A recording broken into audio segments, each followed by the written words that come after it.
Have to go stop the recording. Stop recording.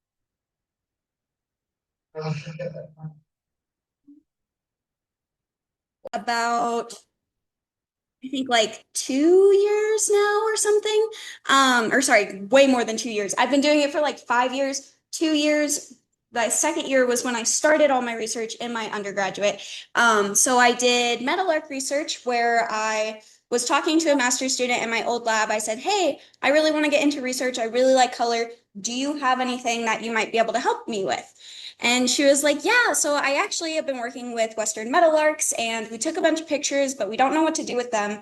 Could you possibly see if you could analyze, see if you could figure out the color spots or the yellows on it?" And I said, "Sure, awesome. This is a great way, jump right in, learn a lot about coloration." Right. So it was all the wrong file format. So we couldn't actually do anything with it. But it was really awesome because it kind of led me into being able to work on my first personal project where I looked at color measuring tools in birds to figure out what's the best way that is most accessible for people in terms of cost and also bringing it out to the field because bringing a camera is going to be way different than lugging out this huge machine called a spectrometer that you use to actually look at the wavelengths. And we'll kind of get into that in a really long while. But that was super duper cool. And the species that I actually ended up studying was red-winged blackbirds. So I don't know how many of you guys have seen a red-winged blackbird here. Okay. If you haven't raised your hand, you probably have, you just didn't realize it. So they are, as the name implies, blackbirds with red on their wings. And I looked at their coloration and their body size, and this was a huge project that I did over the course of 2.5 years. And I actually just finally submitted the paper for it, I think like a month or two ago.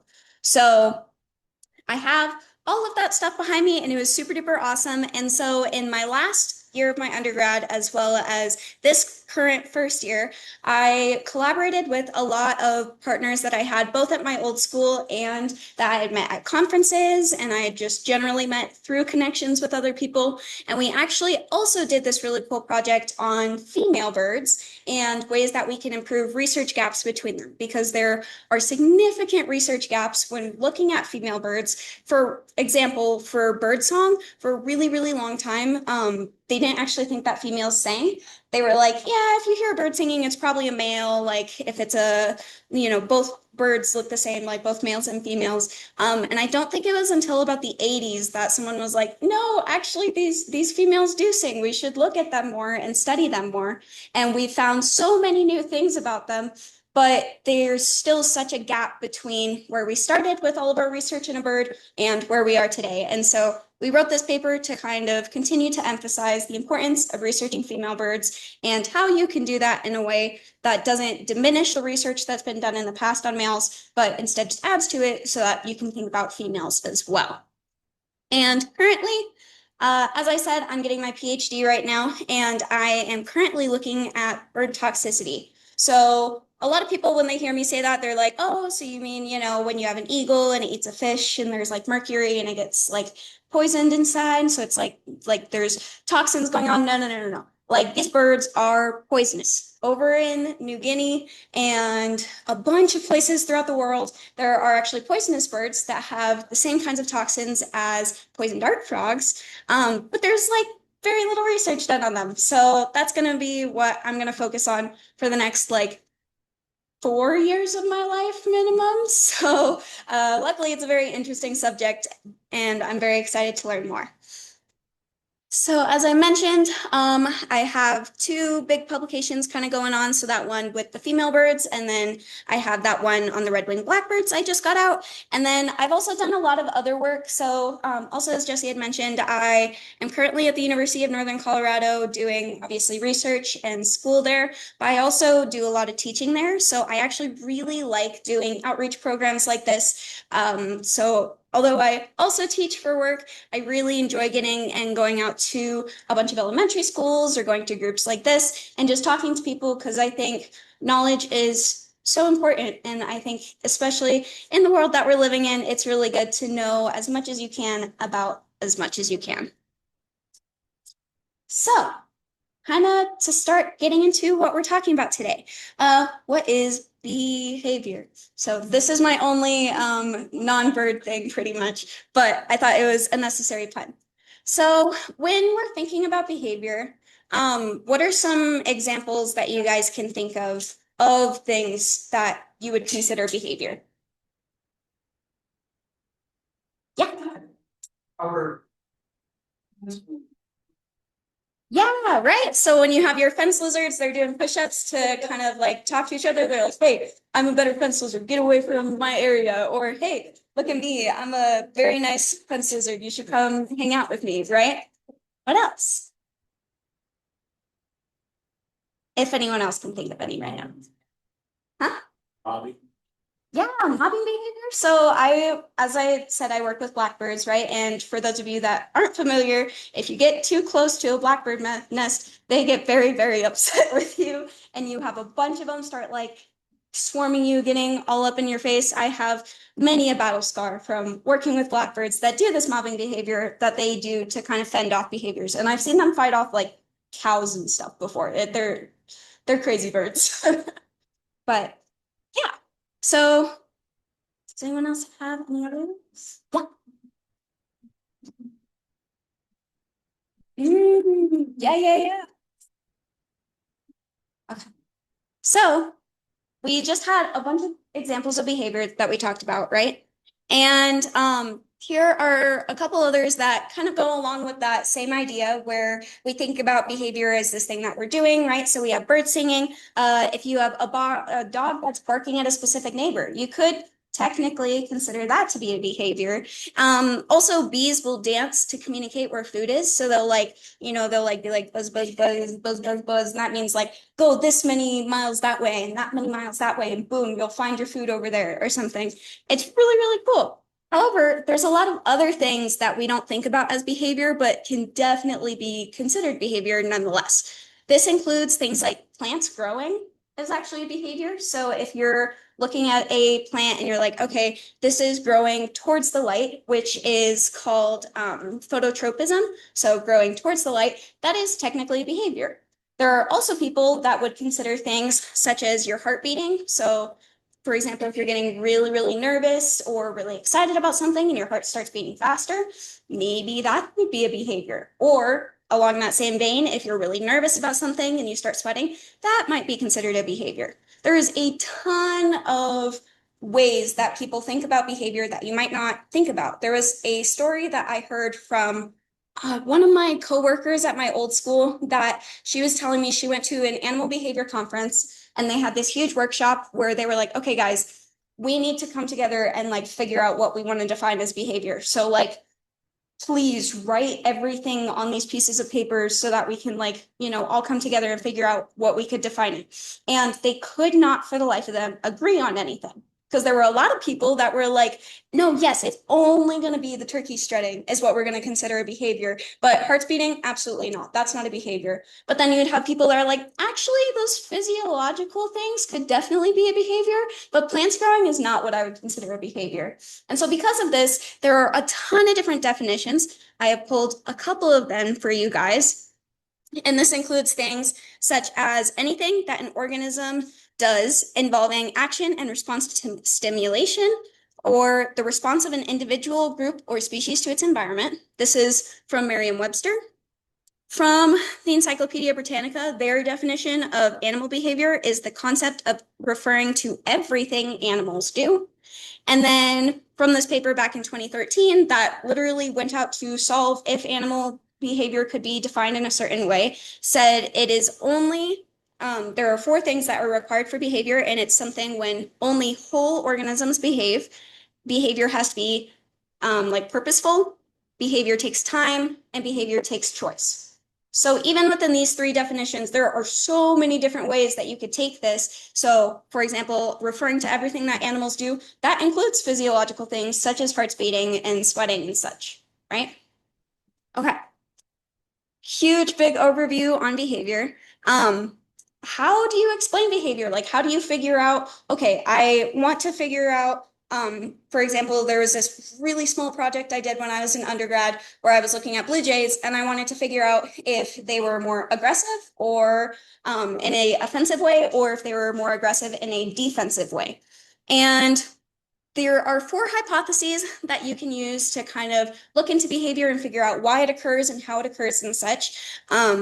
I will be giving an example, but I set it to the tone of a wren rather than a blue jay, so I won't go into that blue jay example much more. But the 2 big hypotheses we look at are going to be proximate hypotheses, which is how physically they occur, and then ultimate hypotheses, which is why they occur. So for proximate, our first example is going to be ontogeny. So this is how does it develop within an organism throughout their developmental stages. And then we have the mechanism behind how a behavior occurs. And this is like, how does it work physically? For ultimate behaviors, we have phylogeny. So how did it evolve over time? And then we have adaptive significance. So why is it adaptive? Why would it evolve? As I said, we're going to explain this with a wren. So for ontogeny, how does it develop? This is going to be a bird that uses learned song, which we'll go into a ton more later, but I'll also go into it a couple things down. And so these guys actually learn their songs from their parents while they're young. So if they're given to another type of wren at some point in their life, they will learn a different song or they'll just have issues singing entirely. Mechanism, if you're looking at how it works, okay, so they have these things called syrinxes that are, I don't actually know the plural for that. They have a syrinx in their throat that they use to sing, and so this can help them do these really complicated notes where they do like 2 notes at a time and such, because it kind of splits off like that. They also will recall those learned songs from the song learning center in their brain. So it's physically, how are they doing this? How are they making this song? How are they remembering this song? Now, looking at our other hypotheses for phylogeny, as I said earlier, these guys are a type of bird that learns their song. We have 2 big types of birds. We have Aucine and subaucine. Subaucine birds, for those of you that are familiar, are going to be things like your flycatchers, and these are going to be ones that just have their songs innately ingrained into them. So you could take them out of their nest when they're super young, isolate them in a room, and they would still learn how to sing their like natural song just fine. However, for an Aucine, such as our wrens over here, or there's a really famous study where they did this with zebra finches, they take those zebra finches out of the nest, isolate them from everyone, and no matter what you do, they cannot for the life of them learn that song unless you play it to them from like an adult or a parent or something like that. And because they are Aucines, phylogenetically, they're going to be a learning songbird. And then finally, for adaptive significance, why is it adaptive, right? If you think about birds, or I know I saw a really funny picture the other day where someone was like, I love listening to the sound of nature in the spring where everything's just trying to get laid, is pretty much the way that went, right? Because you go outside and you're like, oh, there's these beautiful crickets singing, there's these beautiful birds singing. Really, truly, they're either competing with one another or they're trying to communicate to potential mates and say, hey, I would be a really good partner. You should come hang out with me. Okay. Now going into a little bit more about innate and learned behaviors. So kind of like the innate and learned songs, innate behaviors are going to be ones that are like intrinsic, like biologically ingrained within them. So it's going to be your natural response to something. So for example, I have these geese up here, right? And a lot of geese and a lot of other birds will do this thing called imprinting, where, you'll walk by pretty soon after the bird was born and it was like, actually, you're my mom now. I don't care about these other ones because they imprinted on you. And so now they'll treat you as their parent and they'll follow you and try to learn how to live their lives through you. So there was a really big movement to help cranes a couple years ago. I don't remember which species of crane it was, but sorry. Whoopers. Thank you. The whooping cranes, right? And so they wanted to make sure that the baby cranes didn't imprint on them instead. So they wore these really silly puppet costumes so that they could feed the babies pretending to be adult cranes so that they didn't accidentally make the babies imprint on them. And then they were able to use that to teach them their migration patterns through planes and stuff like that, where they would there was a bunch of weird stuff they did with being able to imprint on planes and people, and now they're doing a lot better because they were able to do all of that. So that's innate behaviors. And then learned behaviors, as it implies, is going to be something that's learned. So we have associative and non-associative behaviors. Associative are going to be ones where you're trying to associate two different things to create a response to them. So for classical conditioning, which if you guys took psychology in high school or college, you probably heard of this, or at the very least, you've heard of Pavlov at some point. This is when you're associating a known with an unknown. So if you have a dog and you give him food, he'll start to salivate. And then if you ring a bell, he's not going to salivate. But if you ring a bell while there's food, at some point, you will be able to ring the bell and he will salivate at the sound of the bell because he started associating it with food. For operant conditioning, this is going to be more like trial and error where you're adding and removing things. So there was another really big experiment with a mouse where it was like it would push a button, it would get food, it would get shocked, all sorts of things. The big picture here is you add a good thing, you add a bad thing, you take away a good thing, or you take away a bad thing.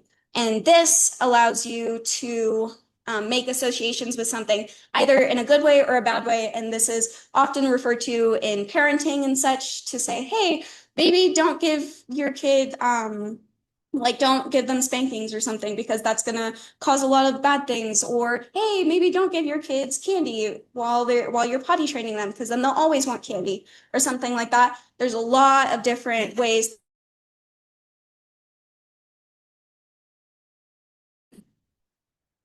As I also said, we have non-associative. So this is going to be a little bit different where rather than creating that response, it's a little bit more like changing a response where you are going to have habituation or sensitization, which is when you get a lot less sensitive if you're habituated or a lot more sensitive if you're sensitized. So you guys have heard of desensitized. That's when you become less sensitive to something. I have a plane up here because we generally all live here, probably in Bernalillo, or maybe some of you guys live further down by the airport. I'm not sure, but we get planes a lot here that if you're living way closer to the planes and you're hearing it every single day, you will either become more sensitive to it, which would be habituation, or you'll become less sensitive, or sorry, more sensitive to it over time, which is sensitization.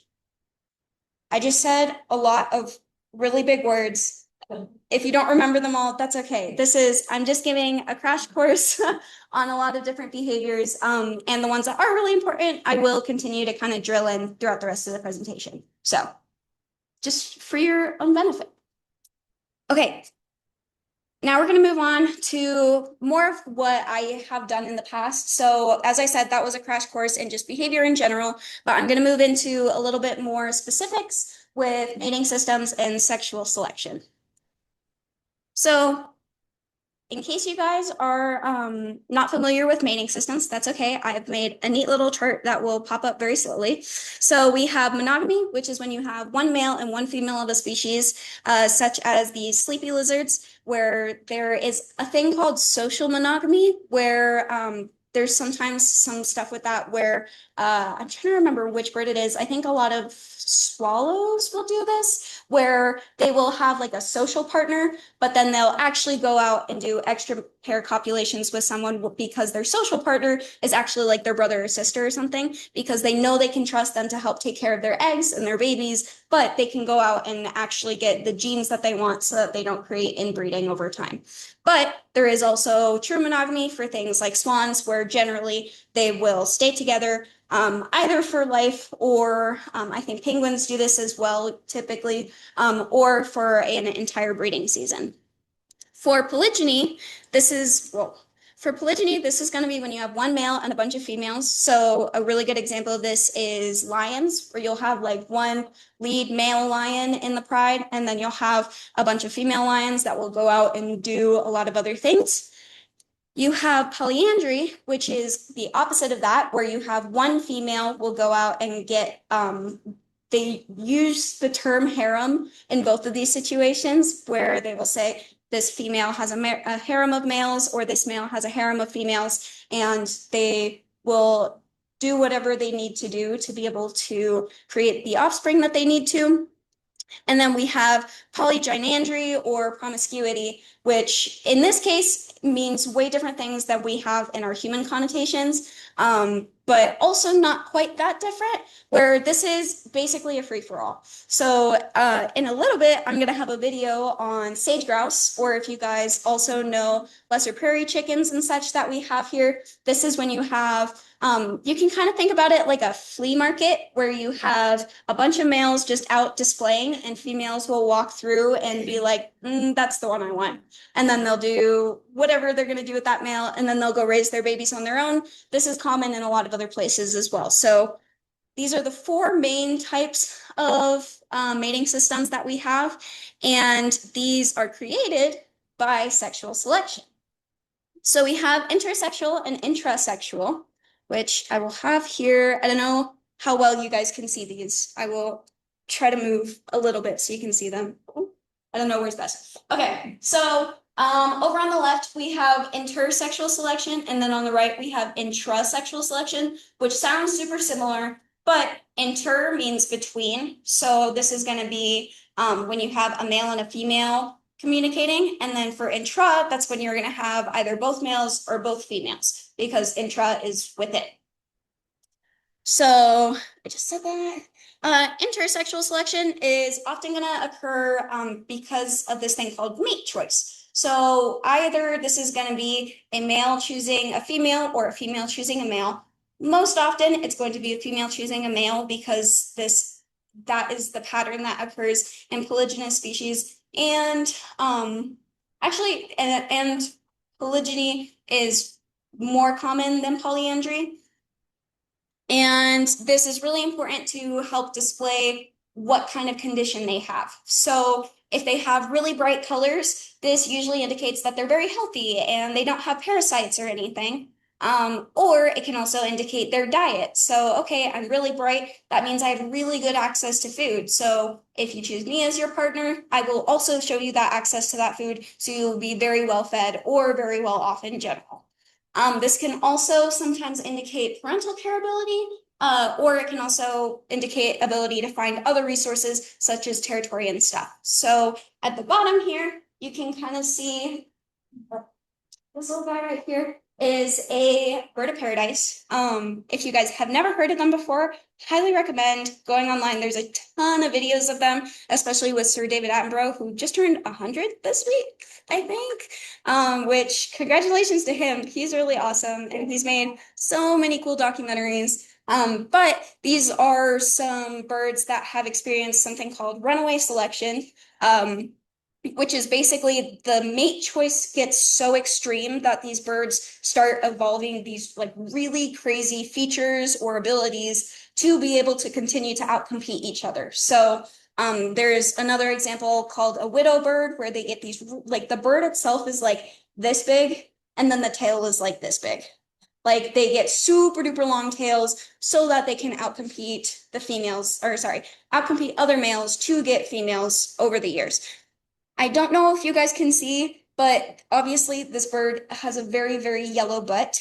And at the end of his very yellow butt, he has these very long spindly feathers that he uses to tickle the female's face. I don't know why the females like that, but it also happens in tortoises. So I guess there's got to be something there. So now moving on to intrasexual selection. As I said, this is going to be between animals of the same sex, such as male-male or female-female. This is going to be way more of like a dominance display or a territoriality display. So these are just things that they are showing others of their same sex. Hey, I'm a better partner than you, so you need to back off. Or hey, I'm better than you, give me that territory. And this is often done with the ability to fight. So this is also occurs a lot with like elk and stuff like that, where they'll have those battles where they will like link horns, and I don't know, I haven't actually seen one, but I've heard a lot from a lot of my friends. So okay, as I was talking about earlier with promiscuity, there are the leks, where those are the ones that's like the flea market where all the females go out and choose a male. You guys might be familiar with the sage grouse. So they do inter and intrasexual displays in their leks. Both they will fight on the lek and they'll show off to females by puffing out their chest and stuff. And I have a video in a second that will show this. This is also a really great example of runaway selection. If you haven't seen a sage grouse before, you will see and understand in a second. And also this is an example that I chose because it's fairly nearby. So here in New Mexico, we do have prairie chickens, which are also super duper awesome. This video was a little bit shorter, and so I thought it would be a little bit better to go with, but these are not too far away either. So they are in Gunnison in Colorado, which is the southwest corner. And we also have the greater sage grouse, which is up in Wyoming. So they're all generally close to us. So I thought it might be kind of cool to see one that's fairly close to home. So this is a male sage grouse. I have to see if I can get the video to work. Patrick Mahal. I'm gonna let the ad play through real quick.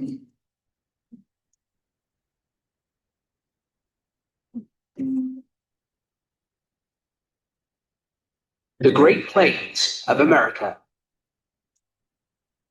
an area covering nearly 100 million acres of grassland.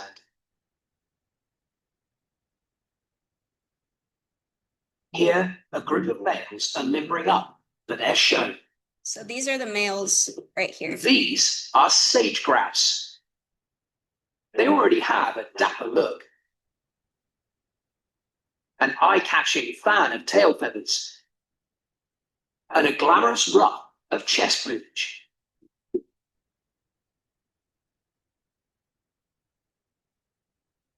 But in this vast landscape, there seems a distinct lack of anyone to impress. Fortunately, these guys have moves to get the party started.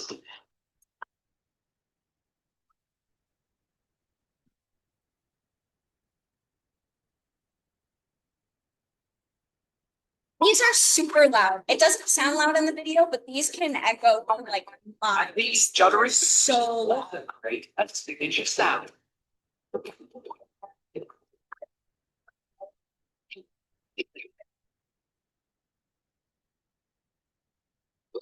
Sage grouse make this bizarre noise by popping their brightly colored air sacs.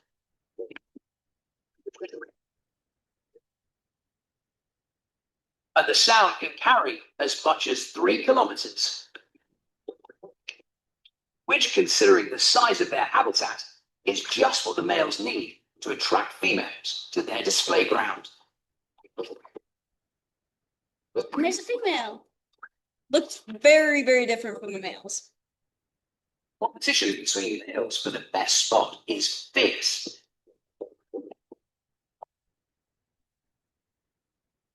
So this is intra-sexual selection where the males are fighting each other. It's all about securing the most visible patch to show off their prowess. And then the females walking around is intersexual selection.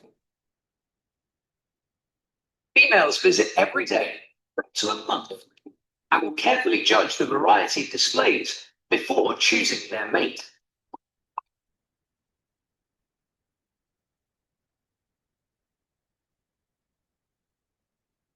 I don't know how many of you guys listen to Daft Punk, but I really enjoy them. So I was really excited when I found this video.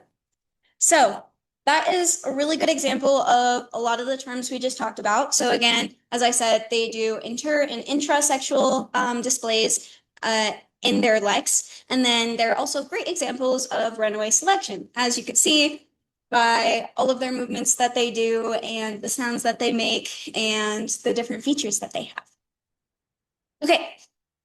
The way I should have said this at the beginning, kind of the way I'm doing this is I'm like scooching down the way where I talked about behavior as a whole, and I talked about mating systems, and now I'm going to talk about communication, and then I'll talk about a couple other things as we keep going. So communication, when you guys hear communication, that's a spoiler. When you guys hear communication, what are probably some of the ways that you think about communication within animals?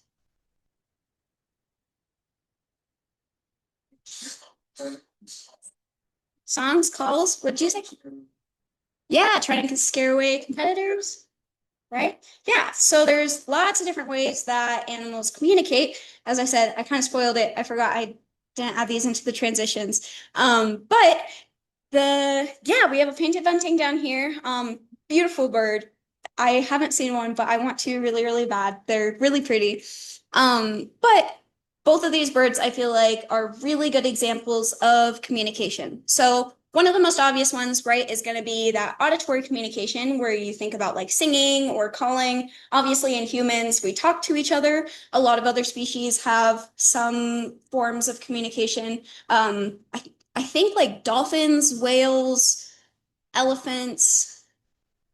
I'm missing a ton of other ones, but those three have been shown to have speech. So they actually have like names for each other and stuff. And so we are still figuring it out, but there's some really cool efforts going into communication, into auditory communication.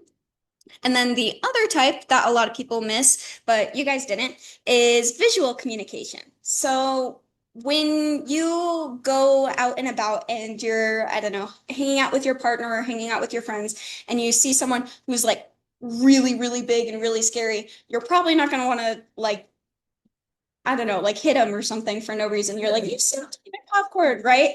Like you're generally going to leave them alone because indirectly they're communicating to you, hey, I'm big and strong and I could beat you up, which is what a lot of birds and other animals do in the animal kingdom. They also will use coloration, as I said earlier, to communicate things such as health or condition in other forms. And then also those displays that we just saw where those males were puffing out their air sacs and such, that's also visual communication because it's a dance, which is another type.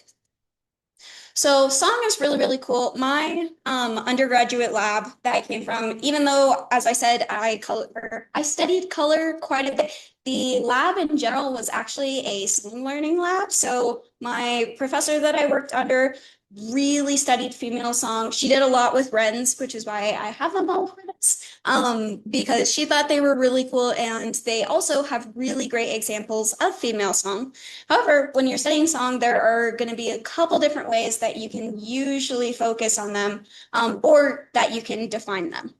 So again, this is a common theme. If you haven't learned innate and learned at this point, here's another example. So we have that innate and learned song. So on the left, I think that's a flycatcher or a kingbird or something. I think it's a flycatcher.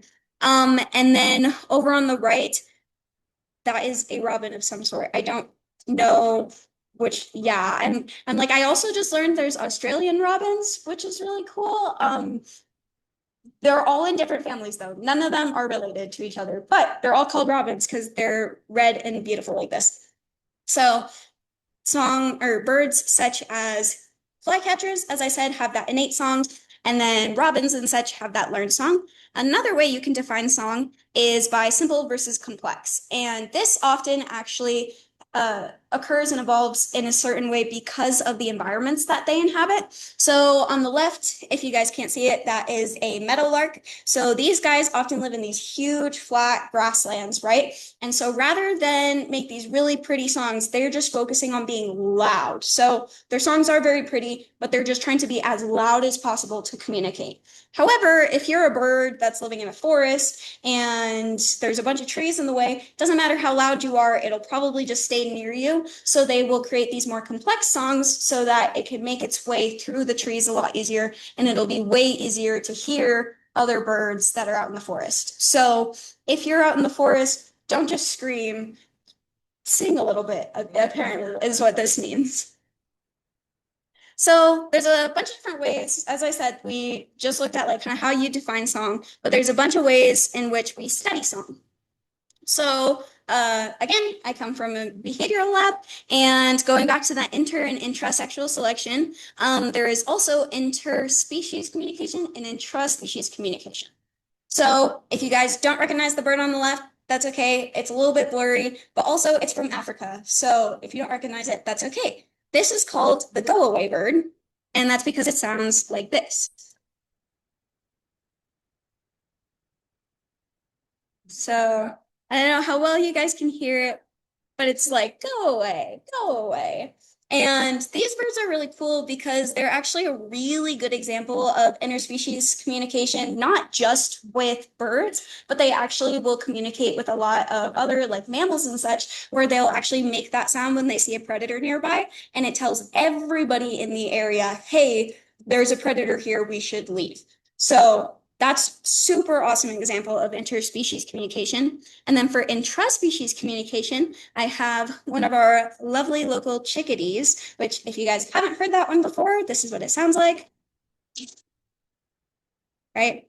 And I think this sound clip goes on for a very long time. So I'm going to pause it. But this one's really cool because you can actually listen to the number of Ds that they have in their song, and that tells you how big a predator is, which is kind of wild. So they actually surprisingly will do, I think it's less Ds for a larger predator because larger predators are less likely to notice them because they're like little tiny birds. They're like this big if you guys haven't seen them.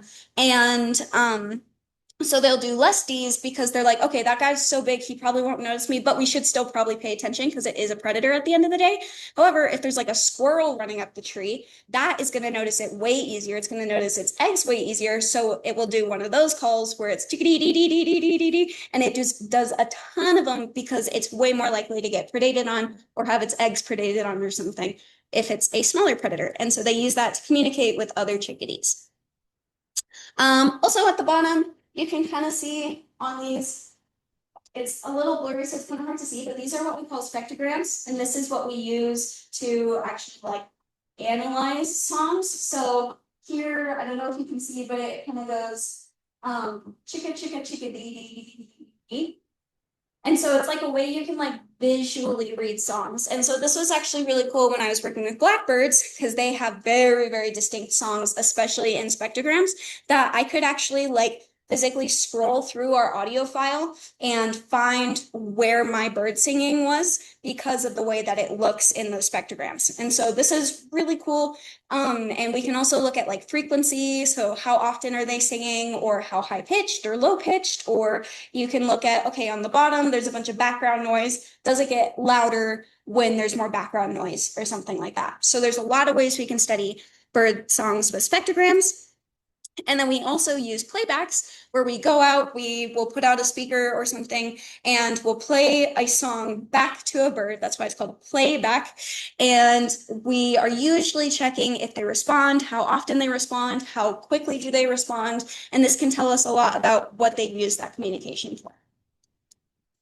Okay, and then we have calls and songs. So calls and songs are really hard to define because we have not like a really great example of like which one is which. So, or sorry, not a great example. We don't have a good definition of which one is which. So a chickadee like that could be considered a song for some people, or could be considered a call for some people. So also going back to that female research information earlier, there was also for a really long time where females would have these huge, beautiful, complex songs, and people would be like, man, that's just a call. It's a really weird call, but it is just a call. And because of that, they didn't really get studied very much. Okay. Coloration. I'm gonna get into this a little bit. So as I said, I studied color a lot, and I will potentially do more color stuff because, as I will mention in a second, it can also indicate a lot about toxicity. So there are a lot of different pigments that create coloration, as well as what we call structural coloration. So if you see a bird that's blue or green or purple, it's probably structural coloration. If you see a bird that's shiny, like a hummingbird or a starling, that is definitely structural because there are not really any pigments that can naturally create that color. However, there are pigments that are able to make reds and yellows and oranges and browns and blacks. And so these are really important for being able to create kind of the baseline of what a bird looks like, because also pigments can create physical structure within a feather to make it stronger. That's why you never see a bird that's like actually pure white. It almost always has like black on the tips of its wings, on the tip of its tail, so that as it's flying, it's not damaging its feathers and it can last a really, really long time so they don't have to molt continuously. Also, if you didn't know, birds can actually see on the ultraviolet spectrum. So usually when we think of UV, we think about like you're in a club and it's like, and there's like these purple lights, makes your white clothes glow super duper bright, right? It's a little bit different, but they can see these ultraviolet colors that we can't. So there's also, speaking of David Attenborough, there's a really, really good documentary on Netflix, and I think it's called Life in Color. Highly recommend if you haven't seen it. I think in total it's like 3 hours or something like that. But he goes in depth, and they actually made special cameras for the documentary so you could see those ultraviolet colors. It was really, really cool because then you can kind of see because bees also do this, so you can see what bees see and also what birds see. There's also like some strange stuff with infrared where they can't see into infrared, but there was some weird stuff that I found in the past with infrared coloration that could indicate that there's something going on there, but I don't know, so I'm not going to talk about it too much. Okay, we talked about how we study bird song, so I'm going to go into coloration as well, because this is really hard to quantify. So kind of like with songs and calls, how there's a lot of information there, there's a lot there that gets kind of miscommunicated. With coloration, it's really, really hard to define how exactly do we figure out what color it is. So as I mentioned earlier, there are three really big things that we use to study it, and this includes spectrometry, qualitative photography, and quantitative photography. So spectrometry is going to quantify colors as a wavelength. So this is really kind of the only one we can use for ultraviolet. There are some cameras that you can use, but it's really, really difficult and they're really, really expensive. So generally, if you're trying to study something with ultraviolet, this is going to be a really good way to go. For qualitative photography, this one is less expensive usually. It can still be expensive because for any photography, you really do need to get a color card so you can actually compare pictures to each other. But for qualitative, it's basically you're looking at two things and you're comparing them to each other. So, okay, this bird looks like it has a shade of red of like 8 to 3 or something like that. And so this one can be like way easier for you to access if you don't have the ability to access all sorts of applications and stuff that you need to quantitatively look at that photography. However, this is subjective, and so it can be kind of difficult to repeat this experiment in the future because everyone has like a little bit of variance in their color vision. Finally, for quantitative photography, which is what I use typically, this is going to quantify your colors as RGB values. So if you have a computer, and I don't know, you've pushed on it too hard, or you used to have one of those screens on your TV where you could like walk up and like rub all over it and it would go static, static, static, static. If you got really, really close, you could usually see that there was a little tiny dot of red, blue, and green. Those are going to be what we call the RGB channels, and those will turn on and off in like different ways so that you can actually create different colors with them. So a RGB of 000, I want to say that's white. And then if you go all the way to the opposite end of the spectrum, that's going to be black. I don't remember. I might have switched it, but generally it's just a computer's way of explaining colors. And so this one's really nice because it's more objective, but it does require a lot more understanding of computers. So like that Meadowlark thing I mentioned way at the beginning about how I couldn't actually study any of those, it was because it was the wrong file format. And so it actually made it so that I couldn't physically study those coloration pictures because I couldn't compare them to each other properly. So why do we study coloration? So kind of just expanding a little bit more. As I mentioned earlier, aposematic coloration is really important for indicating toxicity for each other. So over on the top left there, that is called a hooded Pitahui, and this was the world's first confirmed toxic bird. So these have batrachotoxins, which is the same toxin that poison dart frogs have. And this researcher, basically what happened is he was holding a bird and he didn't realize he had a cut on his hand. And there are toxins in the feathers that got into his hand, and it started like tingling really bad, and then it went numb for like a day. I was talking with him and he was like, yeah, I was really nervous that I was not going to get feeling in my hand again, but it did come back. But he was like, that was really weird. let me check it out. And he ended up finding out that they are toxic, and there's a bunch of other toxic birds out there. There is also some research coming out, hopefully in the next like year or two, that red warblers, which is something we have kind of nearby, also has toxins in its feathers. So don't lick them. I don't know what will happen. So another reason that we study it, again, similar to the sexual selection that we talked about earlier, it's a really good indicator of condition. So health, parasitism, resource access, etc. So over on the right, we have some baby coots, which if you've never seen them, they're really cute. And they have these really bright red heads. And there's a lot of debate on like why they possibly have that, but the general consensus is that they can do it to show their parents, hey, I'm the better baby. You should feed me first so that I can survive first. And so they have these bright red so that they can show their parents how healthy they are. Finally, we also study it because they're, as I said, they have that ultraviolet sight that we don't, and that is a really cool thing to keep looking at. Okay. Oh, I didn't finish the slide. Okay. Females are not proportionally studied as well as they are with males. So I think I touched on this a lot earlier, so I won't delve into it too much more. But in general, we should pay a little bit more attention to females and when they're like what kind of behaviors they're doing. So like, for example, in the blackbirds that I studied, the males have this behavior called bill tipping, where they will kind of go at each other and go like this. And oftentimes they don't make any sounds when they're doing it, but it was a really weird behavior because they're all black with red on their wings. And so I was like, okay, that's kind of weird. But while I was out in the field, I actually noticed that females do it as well. And they actually have this peach coloration right here.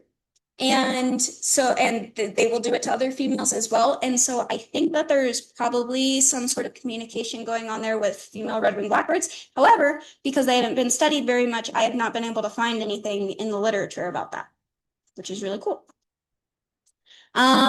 Oh, I did finish this slide. Okay, cool. So kind of just going back to it, dominance is something that, again, as I just said, is not studied very well. This is a female red-winged blackbird over there as well.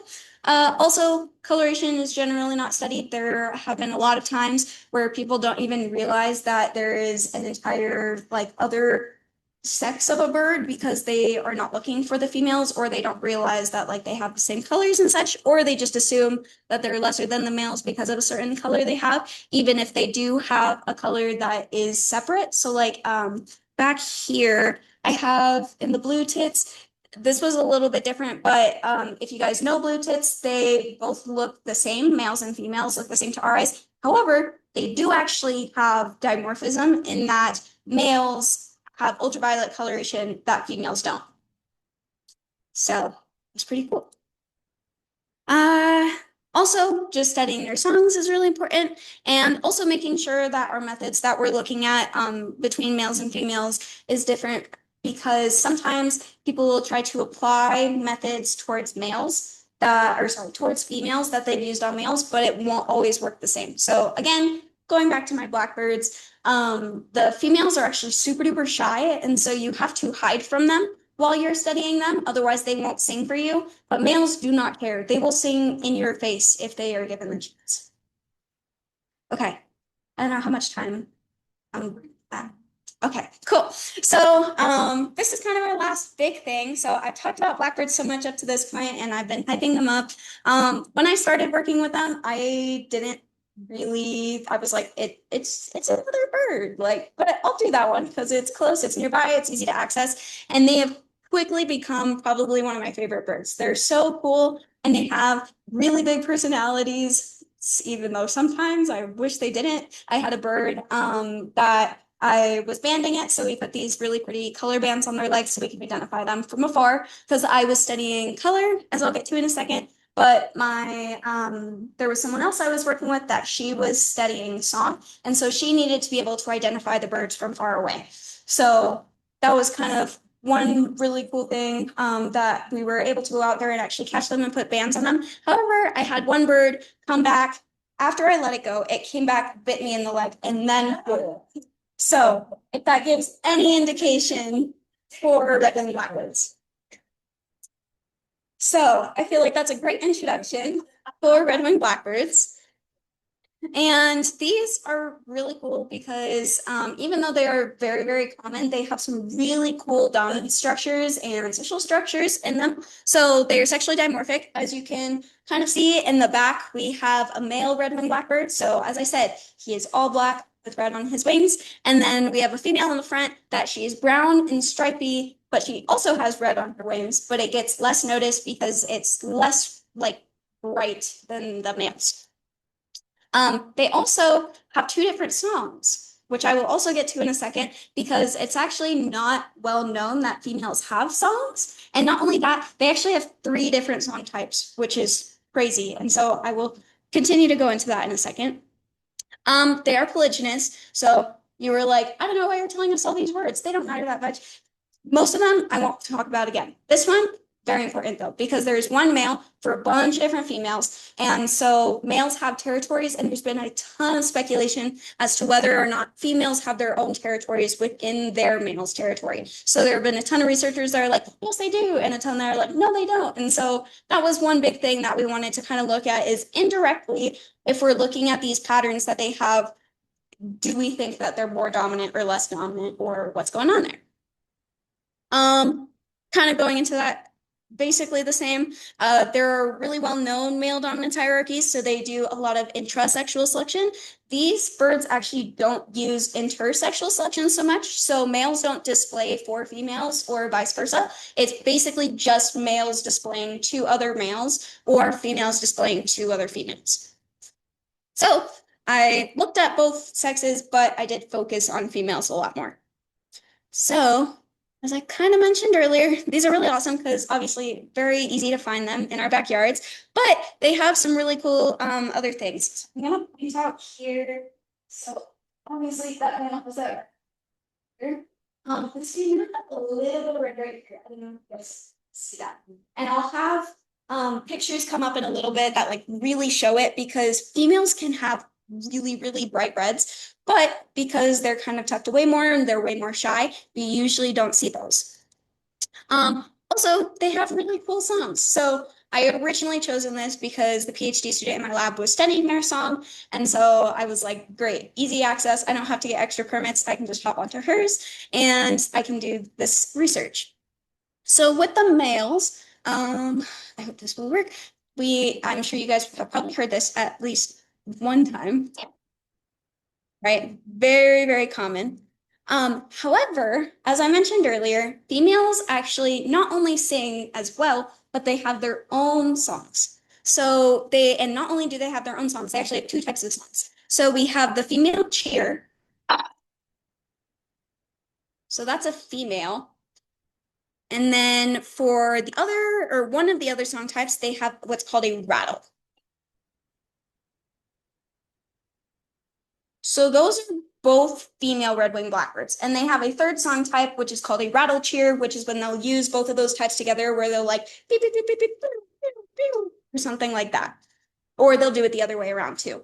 But it's crazy because no one talks about this. If you go on Merlin, actually, and I don't know if you guys know Merlin or eBird, I have a plug for it at the end just in case. But in Merlin, if you go through all of the red-winged blackbird sounds, there's actually none for females listed. It's all males, which is crazy because females are like 50% of them, and they are harder to hear. But once you do hear them, it's really easy to hear them. So I think that's interesting. If anyone knows people I can talk to about that, that would be super cool. But these guys are super cool, have some really awesome songs.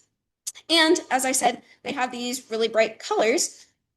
And they are also super duper researched, especially like by, I think technically there's a lot of researchers are up in like the Northeast and like the Midwest, but there are not very many people that are like down here that have done a ton of research on them. So there's been a lot of research done on them, looking at dominance, territorialities, intrasexual selection, all sorts of things. But we are still generally understudied here as well. So that leaves open a lot of doors for this.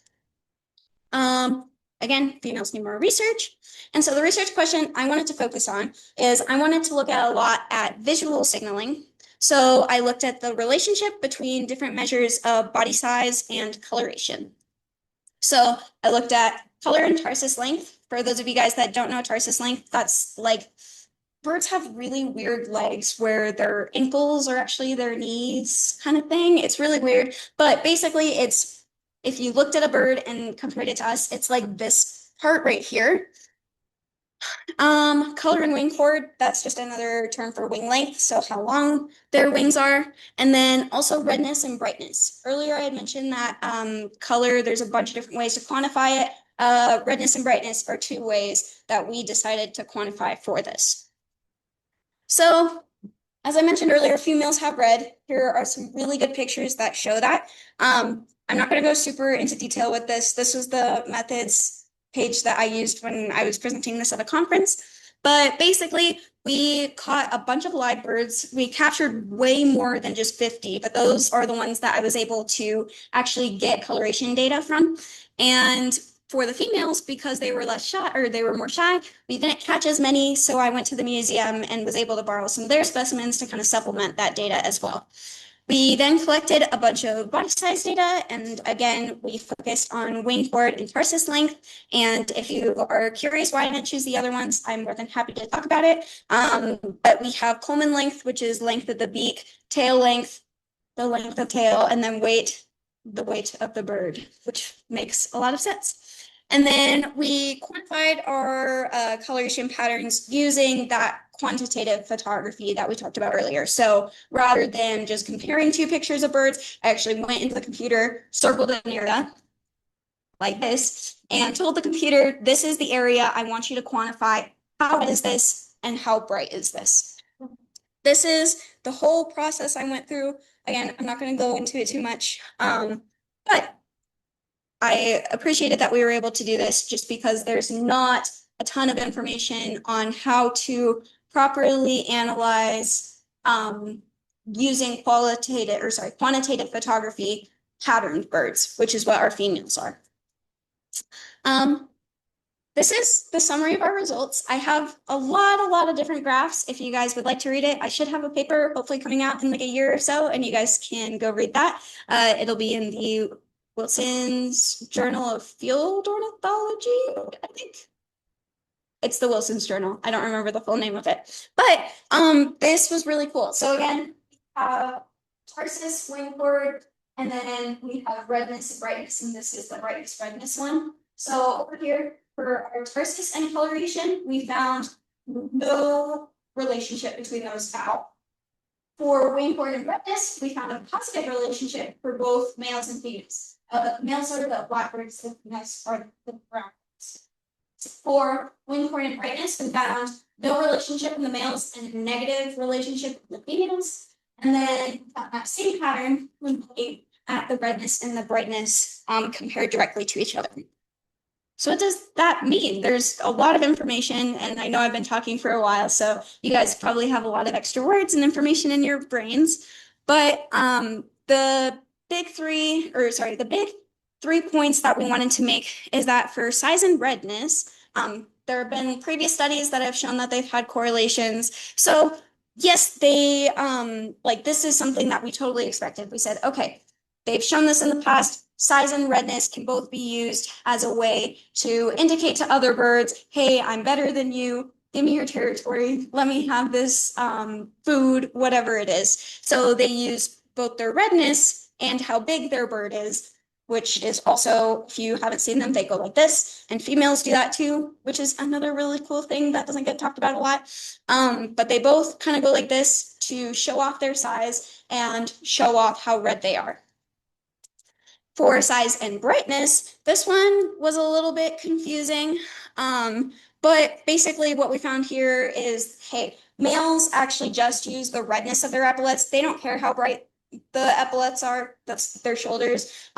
They just care how red they are when they're like comparing to each other.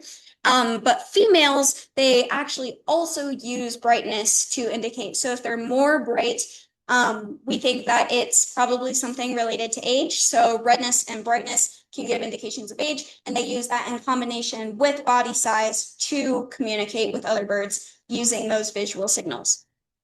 And then finally, the biggest thing that we found here, and also another really mean bird that bit our fingers while we were trying to take pictures of them.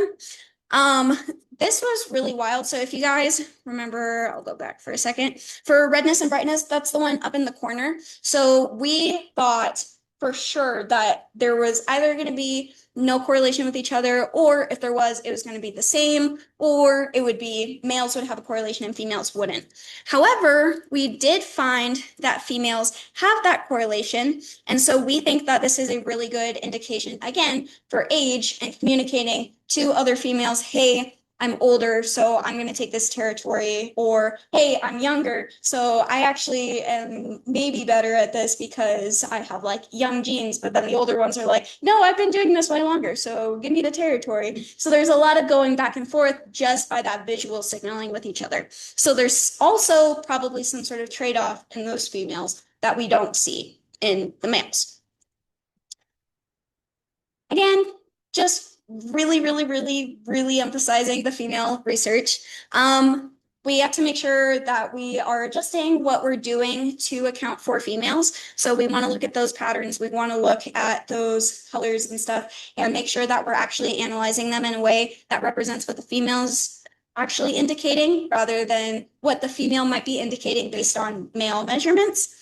We also want to make sure we're looking at how body size and coloration are both used for signaling to each other and how they're used in combination with each other. And then also just looking at what kinds of pressures. So again, looking at those like evolutionary pressures or other sorts of selective pressures that could be driving dimorphism, such as why the males and females look different and why they sound different. And also making sure we're really looking at the females with that. So what can you do? So I, again, like to do a lot of public outreach. So if you guys don't know what eBird is, I highly recommend you get it. It is free, and here are very conveniently placed QR codes if anyone would like to use them. But I just wanted to point out, please pay attention to biases when you're reading papers, reading magazines, even on like eBird or Merlin, different things like that. What kinds of things that you can do to advocate for female research and make sure that we are actually getting the full picture of all the behaviors that we're doing or seeing. Also that everything's a behavior. So if you see like, I don't know, a bird or a deer doing something you've never seen them do before, absolutely pay attention to it. See if you can figure out why they're doing it, or you could just take note of it and ask researchers, or you could do research yourself. Also continue to support research such as coming to these, learn female birds, what they look like, what they sound like, and then as I said, eBird up here, this is going to be a really cool way for you to track birds. So if you're like, I'm going to go look for birds today, you just click the start like checklist button. And then as you're out, every time you see a bird or hear a bird, you can click it up on your list, and researchers can use that to understand where birds are going, why they're going there, how many birds there are, et cetera, et cetera. And it's a really good citizen science project. Oh, that was really weird. Okay, cool. So thank you guys so much. I really appreciate it. And I don't know how long we went, but if you guys have any questions, I'd be more than happy to answer them.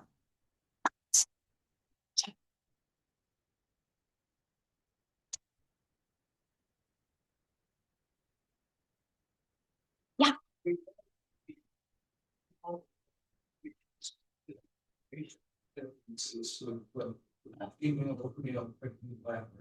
That's a good question. I haven't studied the red-winged blackbirds in other states a lot, and I actually haven't seen them a ton. I've really only seen them here and up in Colorado. So I don't know about coloration patterns.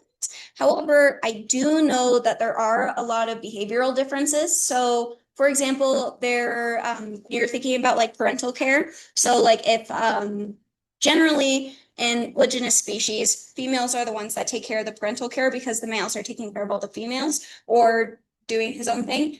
And so in some populations, there's like no parental care from the males. It's just females. But then some areas, like I think in Chicago, males will help a little bit as well. But in Colorado, as far as I know, there was never reported to be any parental care. But I did see a male like helping a fledgling learn how to feed and how to forage.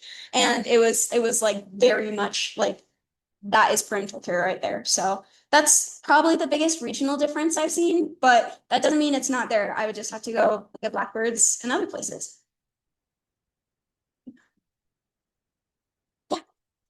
It's not about every blackbirds. That's okay. A little bit off the wall question, but I've read research papers about ink dates Mhm. that indicate that a mating pair, one of the members of a mating pair, young nuts have been buried in a location Mhm. and come back.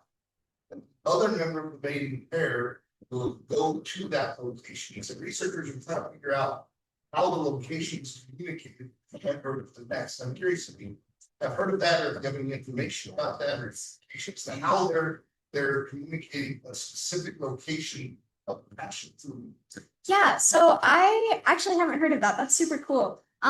If I had to guess, because I know that a lot of birds, especially pinyon jays are corvids, which if you guys don't know, that also includes ravens, crows, other jays, Clark's nutcrackers are over there as well. And they are like some of the smartest birds, like they're really, really smart. And so I don't know for sure, so don't quote me on this, but I do know that in that family specifically, they have generational memory.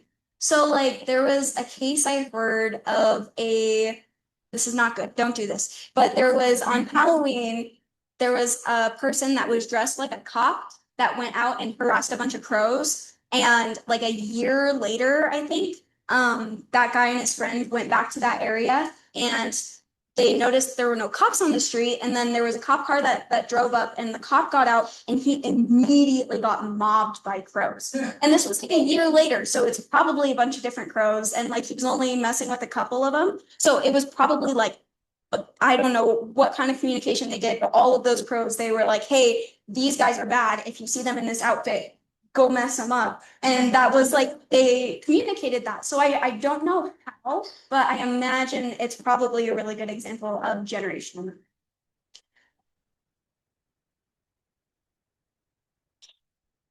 So there's. Sorry. There's other species of the same family, blackbirds. Mhm. They're bullets orioles. Mm. Yeah. Where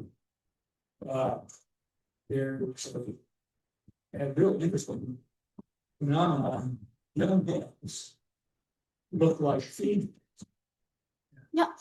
And they actually can see, actually see this happen. They actually can include male stereotypes and not be paid attention to. And gain a cooperation with the female. And I wonder, are there cases with roughly black who have juvenile privilege of males? It looks a lot like female. They sum it all. Yeah. Males, supposedly, it's still sexually true. Yeah.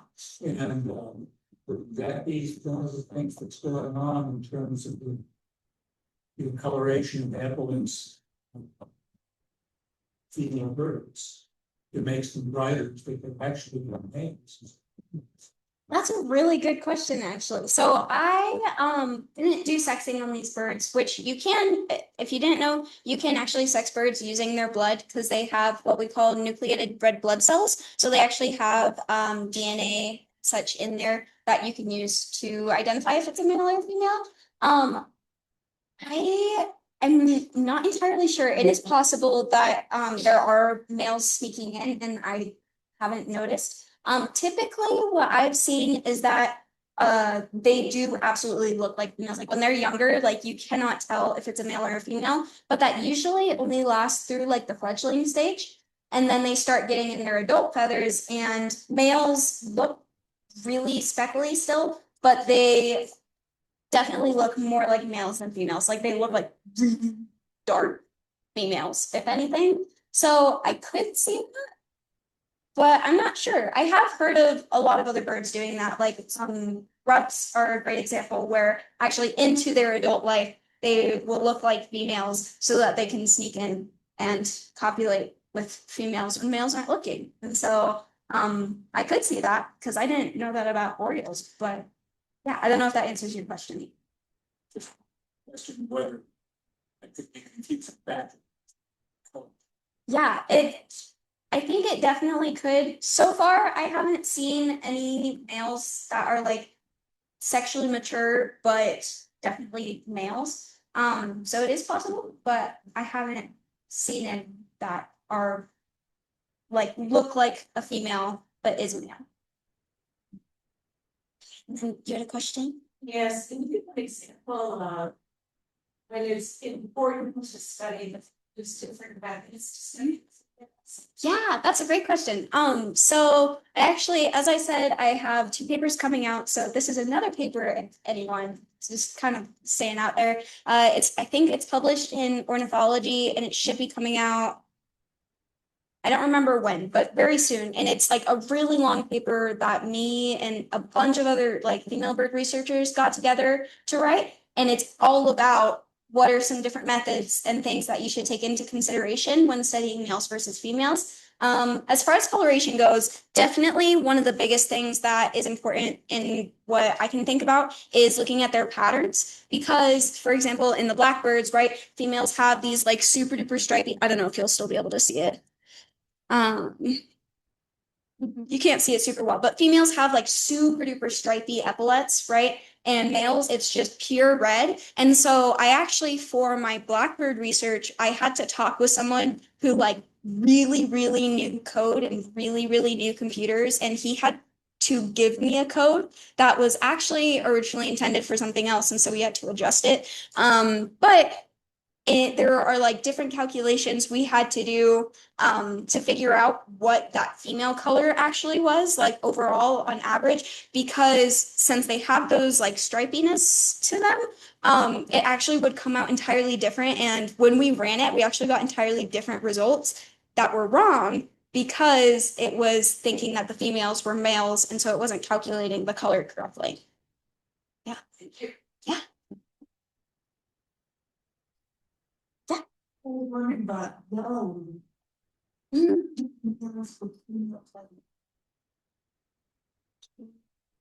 I don't know. Actually, yeah, I don't know if I've heard of yellow-winged blackbirds before. I know of yellow-headed blackbirds. I don't know about them. Oh yeah. I don't know. I actually am still fairly unfamiliar with yellow-headed blackbirds. I think we had them in Colorado, but I didn't see them a ton. So I don't know. I'm so sorry. But that's a great question. I do know that blackbirds often join mixed species flocks. So like I've seen red-winged blackbirds hanging out with yellow-headed blackbirds, or I've seen grackles hanging out with yellow-headed blackbirds. And so that is one thing that there is like the possibility if you're like looking through there and you see birds that look like super different, but you can really only identify that there's like a couple of different species in there, and you see one that looks really weird. It could be another bird, but it could also, if they are dimorphic, you can see yellow-headed blackbirds. I'm not entirely sure though. Actually, most of my bird knowledge, revolves around wild birds.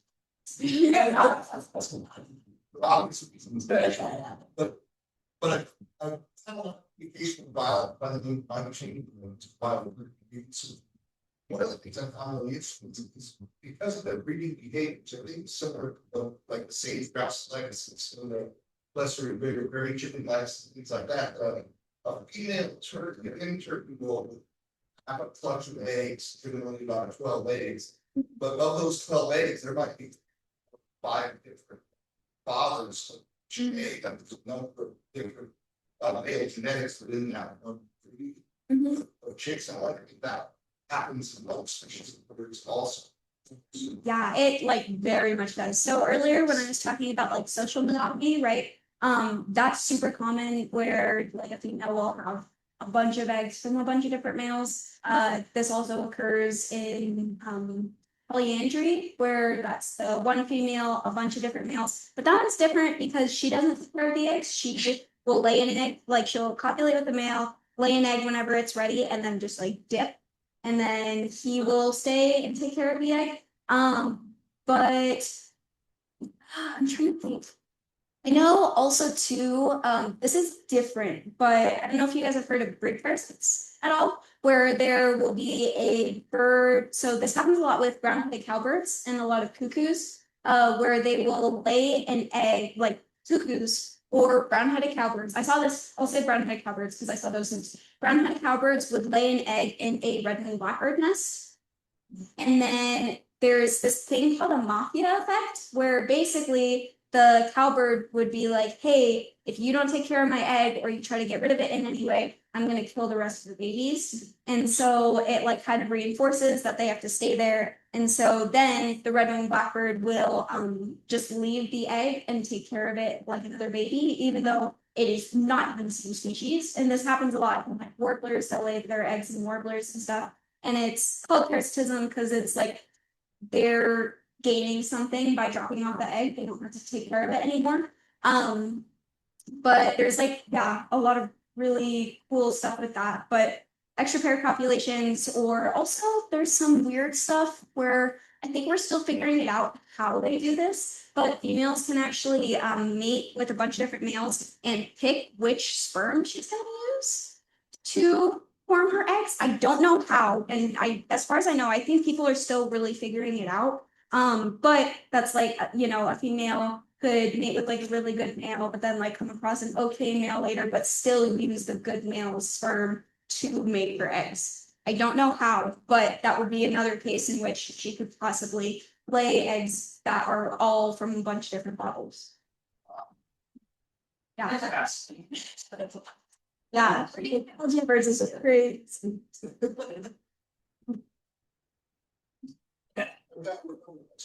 We've got a lot of toxicity, and all that's research. I am about it, so it's my question, sure, but you mentioned warblers at some level of toxins. I understand that, correct? So so far it's just one warbler. It's the red warbler. I'd love to figure out if red-faced warblers are also toxic, which is one we have here. Because they're sister species, so they're like super evolutionarily close to each other. And we don't know, like it's still a very new thing. So the story I told of the researcher that got a cut on his hand, that happened in 1992. And so in the relative like scheme of science, that's super new. And like even then, most of the research is still like has been like out in the last like decade or so. And I'm trying to remember, I think a lot of it is also coming from like poison dart frog research, as I mentioned, because they have really similar toxins to one another. But we don't know all the birds that are toxic. There's a lot of birds that have the potential to be toxic. There is actually this really wild medical thing that occurs with the European quail. So Coturnix coturnix, it's super common, but during a certain time of the year, it eats some sort of plant that makes it toxic. So if you try to eat it, you'll have issues with your muscles. And we still don't know what plant that is. We don't know why it happens, but I think Coturnism was originally found in 1942 or something like that. It was found back in the 40s. And but any research on that has all been medical. And so a lot of the research either doesn't occur because like it's we just don't know enough about it to really start diving deep into it. The research is coming from poison dart frog research and just being applied to the birds, or it's like medical research because it's something that's kind of out and about. But I like because quails are like super far back in evolutionary history, and warblers are like quite literally like right up at the front. I think there are 3 families that are more recently evolved than them. That means that everything in between does have the potential to be toxic depending on what we've. So Yes. Toxicity of bird forward for other birds. The result of their diet, when you give that greater result of their diet. Eat the foods that would make them not toxic. So I really think it is just their diet from everything that we've seen. So like, I don't know if you guys have gone and seen poison dart frogs at zoos and stuff, but typically, there's one specifically, it's like the golden poison dart frog or something like that, where if you see it out in the zoo, it's not toxic because it does come from their diet and they don't feed them the same things. So in the zoo, they're actually totally fine. And everything that we've seen so far says that these birds are sequestering toxins, which means that they're taking it from their diet and consuming it and like storing it in their skin and feathers forever, rather than actually like producing it themselves, which is not very common. That's usually just in plants. Actually, a lot of poisonous organisms you see, it's going to be sequestration of toxins. Not all of them. There are a couple, but like another example that's not birds that does the sequestration is garter snakes, where they actually will eat like tiger salamanders and newts and stuff, and they'll take those toxins and store it in their neck. And that not only helps them actually access that new food source, but it also provides a level of defense where if anything tries to bite it, it can get poisoned by biting into that snake. And that's really the only poisonous snake that I can, which is different than venomous snakes, despite what lots of articles say. So toads actually have Mhm. 8 toxins. Yeah. So that's something fairly common, but skin has all kinds of potential. So Yeah, and it's actually really cool because in a lot of frogs that produce it on their skin, even then it's like not entirely themselves. It's actually like a fungus or a bacteria that's on their back that like makes those toxins, which is super duper cool. And yeah, so the fungus. Yeah. And so it's like really cool because there are like all these ways of creating toxins and forming them, sequestrating them, and it's such a cool field. I really love it. It's fun doing it. Questions? Chris, thank you so much.